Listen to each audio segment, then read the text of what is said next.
มันเป็นกองเบนเนี่ยนะกองเบนเมืองลิสบอนอนุสรณ์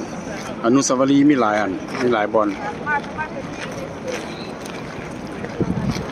นี่ละตัวเมืองที่สองตัวเมืองที่หนึ่ง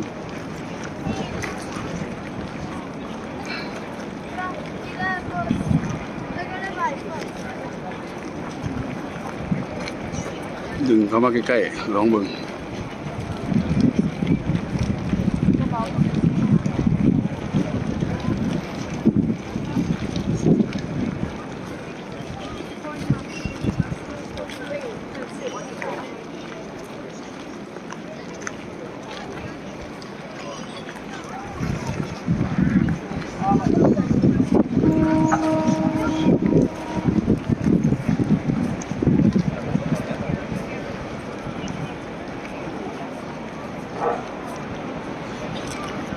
ถ่ายไปคือผมบินไปตัวนี้ดึงตัวนี้เข้ามาเมืองลิสบอนประเทศโปรตุเกส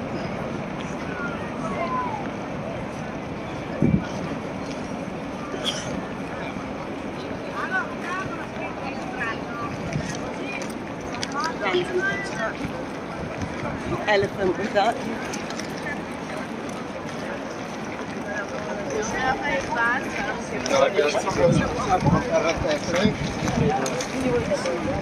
Ai, một thủ bọt lên.